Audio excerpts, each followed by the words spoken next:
ஆதியாகமம் அதிகாரம் 4. ஆதாம் தன் மனைவியாகிய ஏவாளை அறிந்தான். அவள் கர்ப்பவதியாகி காயினைப் பெற்று, கர்த்தரால் ஒரு மனுஷனைப் பெற்றேன் என்றாள். பின்பு அவனுடைய சகோதரனாகிய ஆபேலைப் பெற்றாள். ஆபேல் ஆடுகளை மேய்க்கிறவனானான். காயின் நிலத்தை பயிரிடுகிறவனானான். சில நாள் சென்ற பின்பு காயின் நிலத்தின் கனிகளை கர்த்தருக்கு காணிக்கையாக கொண்டு வந்தான். ஆபேலும் தன் மந்தையின் தலையீற்றுகளிலும் அவைகளின் கொழுமையானவைகளிலும் சிலவற்றை கொண்டு வந்தான். ஆபேலையும் அவன் காணிக்கையையும் கர்த்தர் அங்கீகரித்தார்.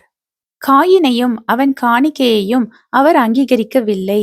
அப்பொழுது காயினுக்கு மிகவும் எரிச்சல் உண்டாகி அவன் முகநாடி வேறுபட்டது.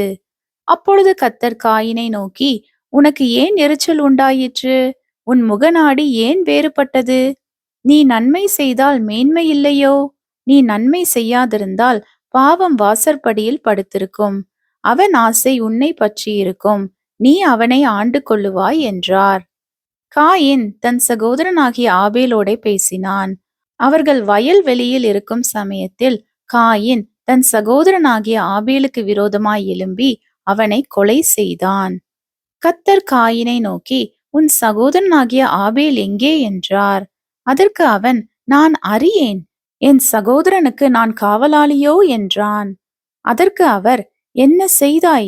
உன் சகோதரனுடைய இரத்தத்தின் சத்தம் பூமியிலிருந்து என்னை நோக்கி கூப்பிடுகிறது. இப்பொழுது உன் சகோதரனுடைய இரத்தத்தை உன் கையிலே வாங்கிக் கொள்ள தன் வாயை திறந்த இந்த பூமியில் நீ சபிக்கப்பட்டிருப்பாய். நீ நிலத்தை பயிரிடும் போது அது தன் பலனை இனி உனக்கு கொடாது. நீ பூமியில் நிலையற்று அலைகிறவனாயிருப்பாய் என்றார். அப்பொழுது காயின் கர்த்தரை நோக்கி, எனக்கு இட்ட தண்டனை என்னால் சகிக்க முடியாது. இன்று என்னை இந்த தேசத்திலிருந்து துரத்தி விடுகிறீர். நான் உமது சமூகத்துக்கு விலகி மறைந்து பூமியில் நிலையற்று அலைகிறவனாயிருப்பேன். என்னை கண்டுபிடிக்கிறவன் எவனும் என்னை கொன்று போடுவானே என்றான்.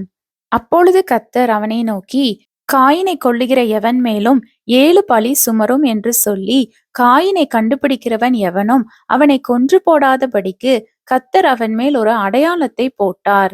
அப்படியே காயின் கர்த்தருடைய சந்நிதியை விட்டு புறப்பட்டு ஏதேனுக்கு கிழக்கான நோத் என்னும் தேசத்தில் குடியிருந்தான். காயின் தன் மனைவியை அறிந்தான். அவள் கர்ப்பவதியாகி ஏனோக்கை பெற்றாள்.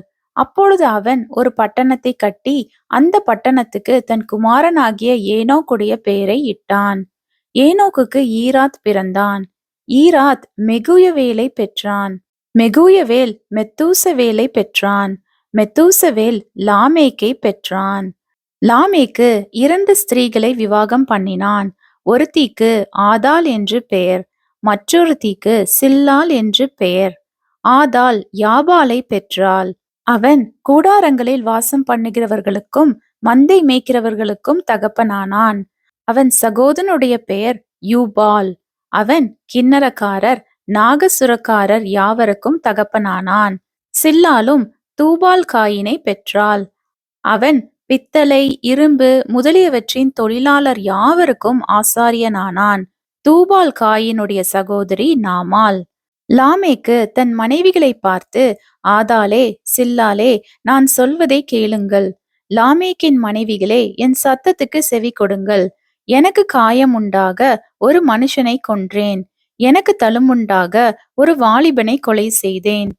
காயினுக்காக 7 பழி சுமருமானால் லாமேக்குக்கு 77 பழி சுமரும் என்றான். பின்னும் ஆதாம் தன் மனைவியை அறிந்தான். அவள் ஒரு குமாரனை பெற்று, காயின் கொலை செய்த ஆபேலுக்கு பதிலாக தேவன் எனக்கு வேறொரு புத்திரனை கொடுத்தார் என்று சொல்லி அவனுக்கு சேத் என்று பெயரிட்டாள். சேத்துக்கும் ஒரு குமாரன் பிறந்தான். அவனுக்கு ஏனோஸ் என்று பெயரிட்டான்.